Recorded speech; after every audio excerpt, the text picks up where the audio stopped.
The weight of solitude.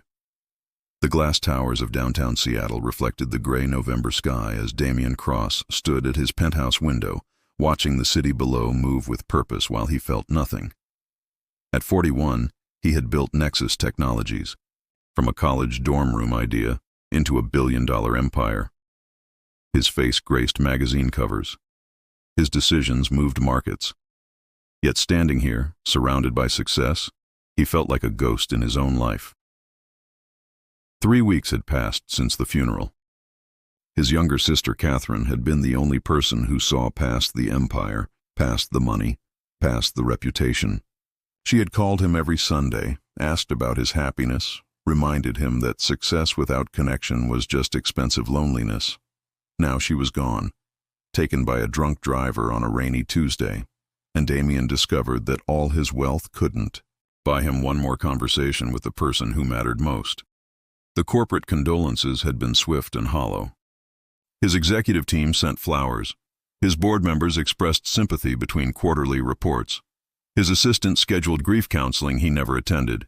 Everyone expected him to carry on, invulnerable as always, because men like Damian Cross didn't break down. They broke through. But tonight, the silence in his immaculate home felt suffocating. The minimalist furniture, the museum-quality art, the floor-to-ceiling windows overlooking Elliott Bay, all of it felt cold, curated, empty. He grabbed his coat and left, seeking something his penthouse couldn't provide: the ambient noise of other people's lives. The Copper Bean sat tucked between a bookstore and a flower shop on a quiet street in Capitol Hill. Damian had passed it countless times, but never entered. Tonight, something about its warm glow through rain-spotted windows drew him inside. The air smelled of roasted coffee, cinnamon, and something baking. Soft jazz played from hidden speakers. It was the opposite of his world: humble, warm, alive. He ordered a black coffee from a tired-looking barista and chose a corner table near the window. Rain began to fall outside, droplets racing down the glass. He watched them, mind blank, not really seeing anything. This was his routine now. Moving through spaces without inhabiting them, existing without living. The door chimed. A woman entered, shaking rain from her auburn hair. Behind her, holding her hand, was a little girl with wild brown curls and a sunshine yellow raincoat. The child couldn't have been more than 4, her face animated as she chattered about puddles and rainbows. The woman smiled down at her with exhausted affection, the kind that comes from too many responsibilities and not enough sleep. They ordered at the counter, the woman counting change carefully before paying. Damian recognized that gesture, the subtle calculus of someone for whom every dollar mattered. He'd grown up watching his mother make similar calculations before Nexus changed everything. The pair settled at a table nearby. The little girl immediately pulled out crayons and paper, humming as she drew. The woman stared at her phone, brow furrowed, scrolling through something that clearly brought no joy. Every few moments, she'd look up, check on her daughter, force her expression to soften. Damian returned to his coffee. He'd learned long ago not to stare, not to engage. People in coffee shops wanted anonymity, same as him. But then he heard small footsteps approaching. "Mister?" He looked up. The little girl stood beside his table, crayon still in hand, her brown eyes wide and serious. She studied his face with the unfiltered perception of childhood, seeing something adults had learned to overlook. "Are you sad?" she asked simply. The question hit him like a physical blow. No one had asked him that, not once. Not at the funeral, not in the office, not anywhere. They'd asked if he was okay, if he needed anything, how the company was holding up, but no one had simply acknowledged what was written across his face. Damian's voice caught. "I suppose I am." She nodded solemnly as if this confirmed something important. Then she held out her paper. On it, she'd drawn a crooked sun with a smiling face, surrounded by stars. "This is for you," she said. "My mama says sunshine helps sad people feel better." Before Damian could respond, the woman appeared, breathless and apologetic. "Ember, sweetheart, you can't just bother people."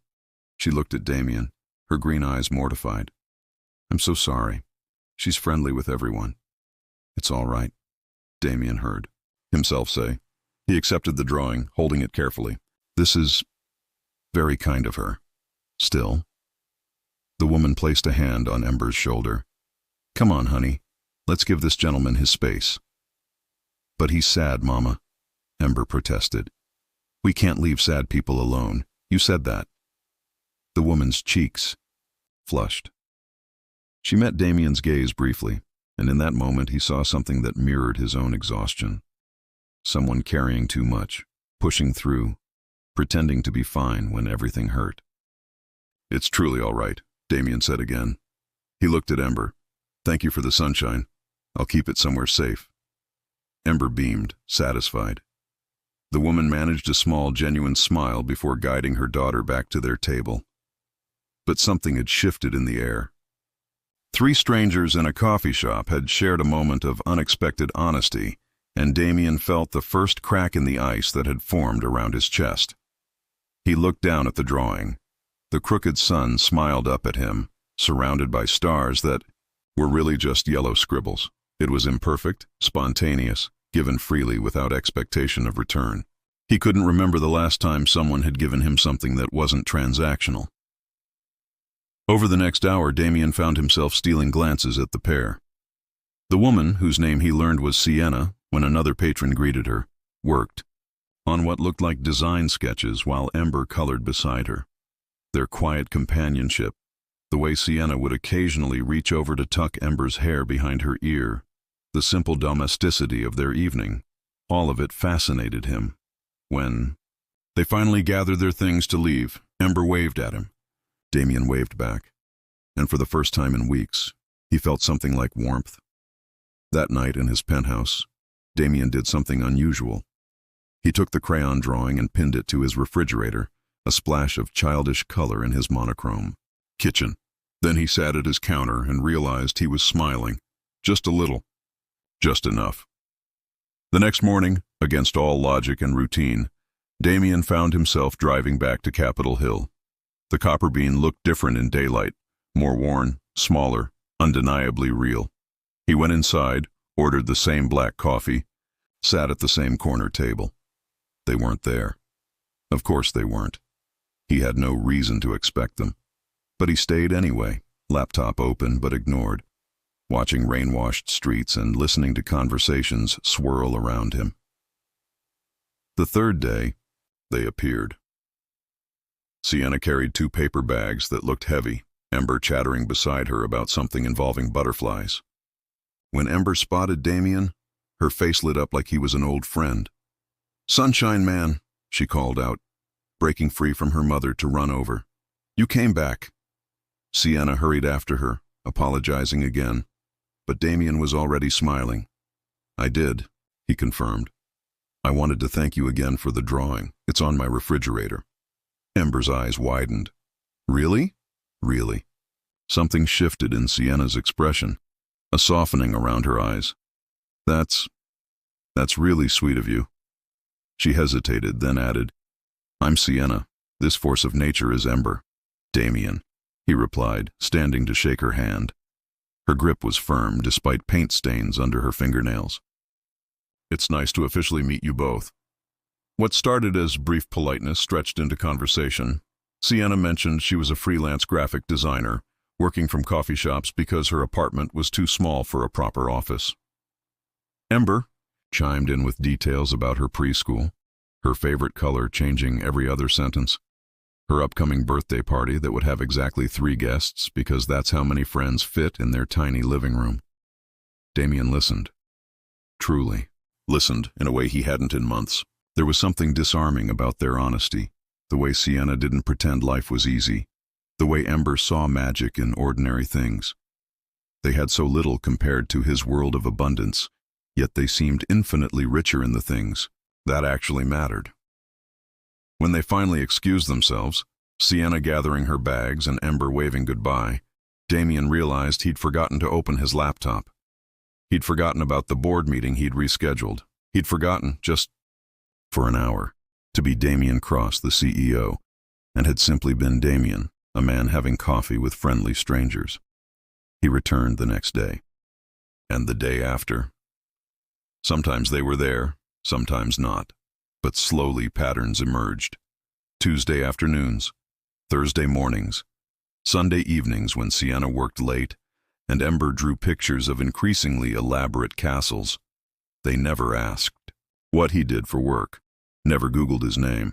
To them, he was just Damien, the quiet man who always ordered black coffee and kept Ember's drawings in his wallet. It was the most valuable gift anyone had given him in years, the freedom to be ordinary. Building something real. The rain had become a constant companion in Seattle that December, turning the city into a watercolor of grays and greens.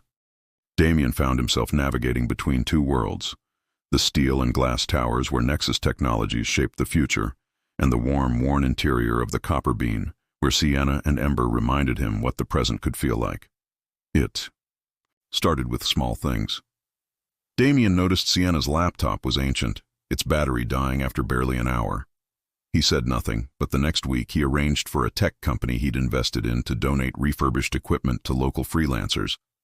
Sienna received one, and though she suspected his involvement, she only thanked him with a knowing smile and homemade cookies that tasted like childhood.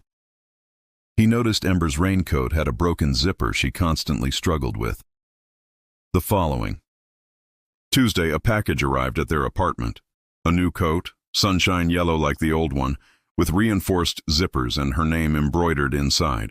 Sienna called him that evening, voice tight with emotion. "You can't keep doing this," she said, softly. "Doing what?" Damien leaned against his penthouse window, watching the city lights blur in the rain. "Being so thoughtful. It makes it harder to keep my distance." "Why would you want distance?" Silence stretched between them. Then quietly, "Because men like you don't stay for women like me. And Ember has already lost one father who promised, forever. I can't let her lose another." The words landed heavy. Damien learned that Ember's father, a musician named Jesse, had left when Sienna was 5 months pregnant. Promised he'd come back once he figured things out. That was 4 years ago. Sienna had built a life from nothing, working multiple design gigs, stretching every dollar, creating stability from sheer determination and love. "I'm not him," Damien said. "I know," Sienna replied. "That's what scares me, because when you leave, it'll hurt more." But Damien didn't leave. He showed up. Not with grand gestures or overwhelming gifts, but with presence. He learned that Ember loved strawberry pancakes and hated broccoli unless it was invisible in mac and cheese. He discovered Sienna took her coffee with too much sugar and sketched when she was anxious. He became familiar with their rhythms, the way Sienna's jaw tightened when money was tight, how Ember's chatter increased when she sensed her mother's stress. One Thursday afternoon, everything changed.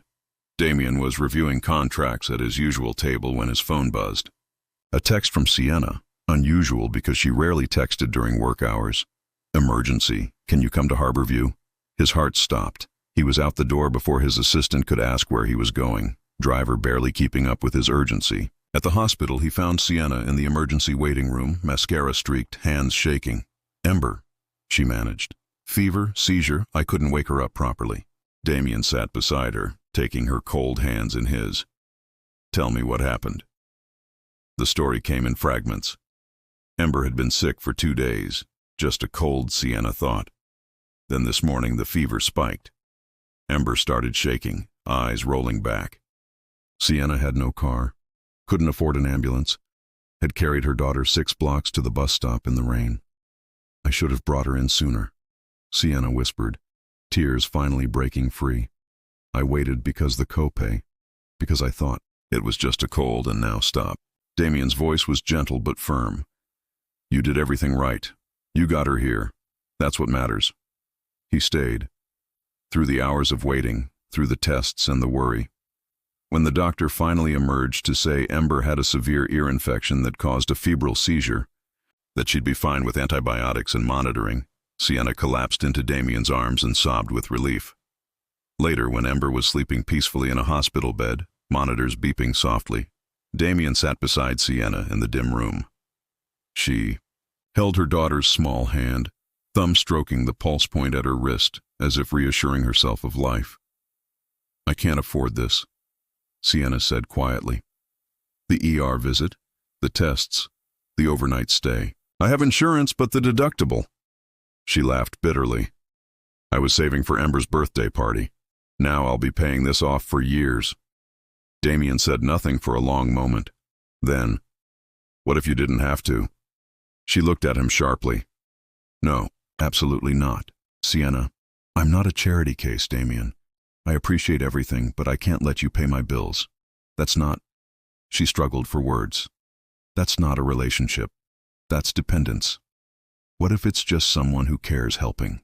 Someone else who cares? No strings, no obligations. Just help. There are always strings, she said tiredly. Not with me. He met her eyes. I'm not trying to rescue you. I'm not trying to make you need me. I just want to remove one burden so you can breathe. That's all. In the end, they compromised. Damien covered half the medical bills through a foundation grant his company offered to families in need. Sienna wouldn't know he'd personally funded that grant. She paid the rest in installments she could manage.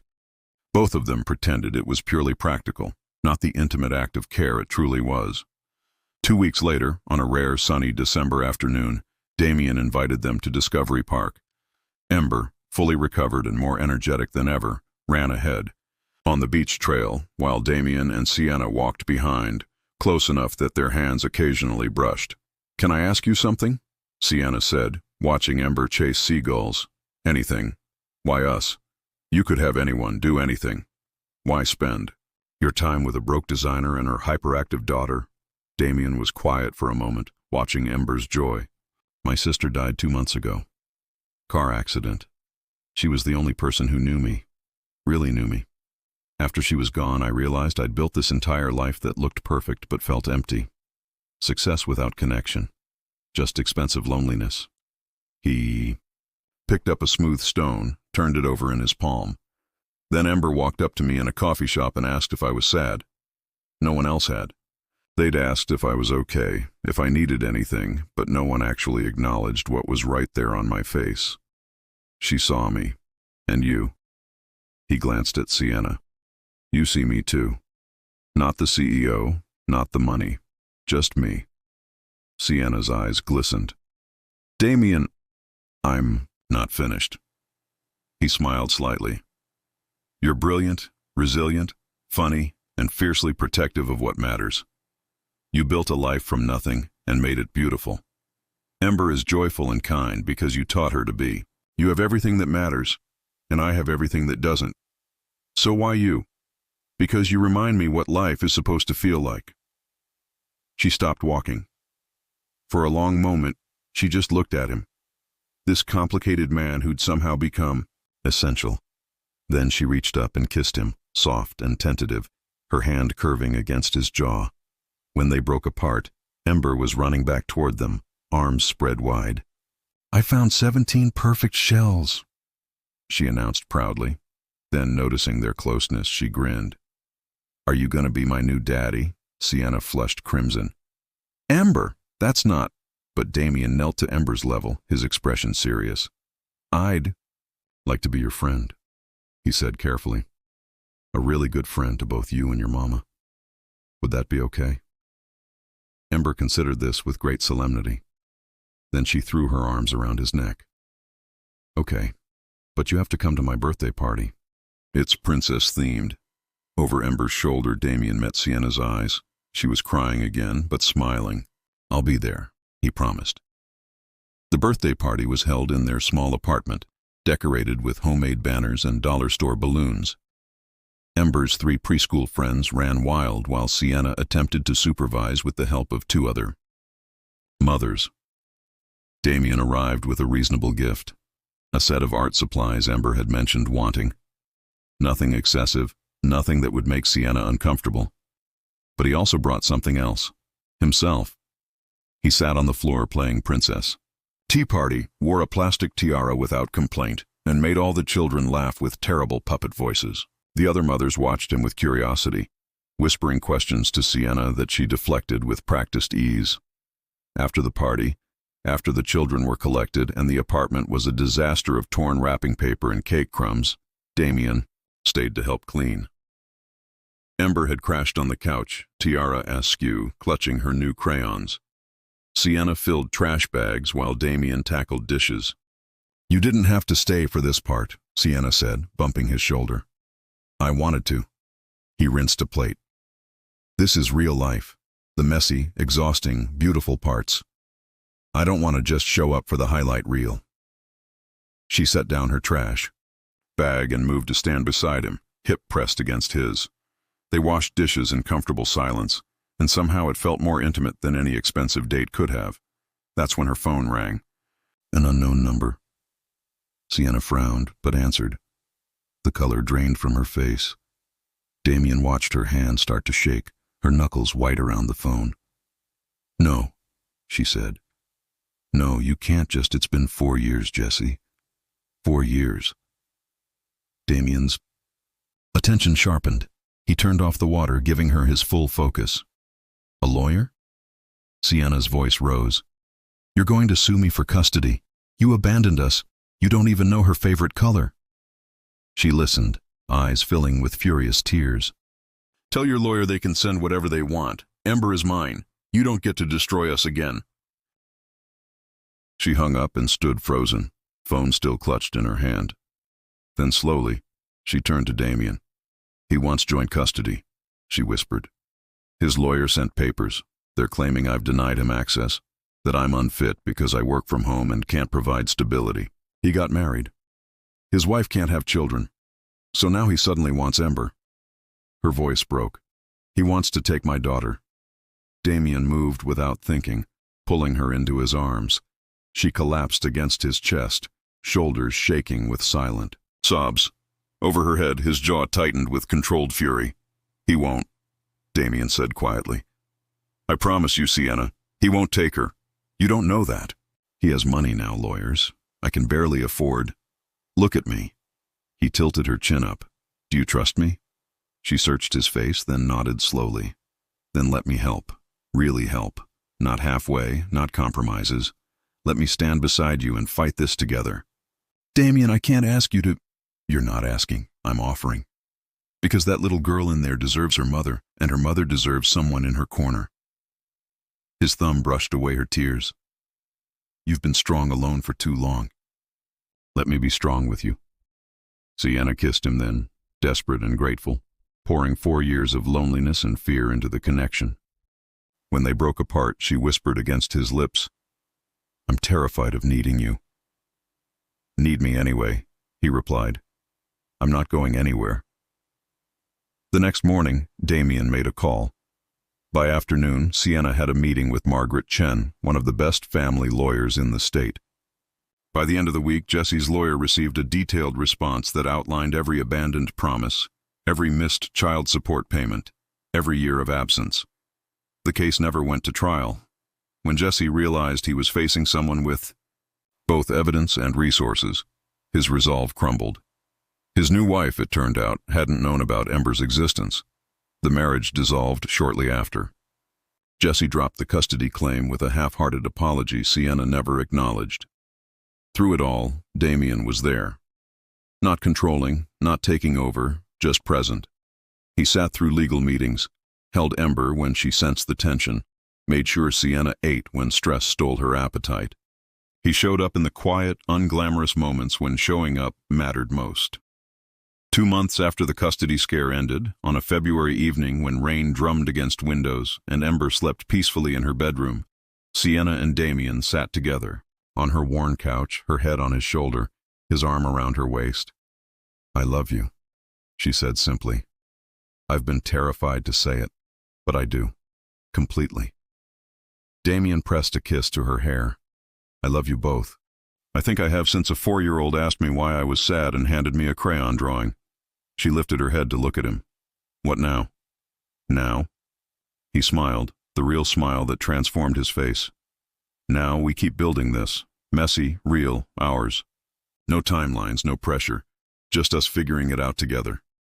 "Together," she agreed, kissing him softly. In the next room, Ember stirred in her sleep, secure in a world that had expanded to include not just her fierce mother but a man who'd learned. that the greatest wealth was measured in moments like these, quiet, ordinary, full of love. Damien Cross had spent years building an empire that changed industries. But sitting in a cramped apartment with a woman who'd taught him about resilience and a child who'd taught him about joy, he realized he'd finally built something that mattered. A home, a family, a life that felt real. And for the first time since Catherine's death, he felt truly, deeply happy.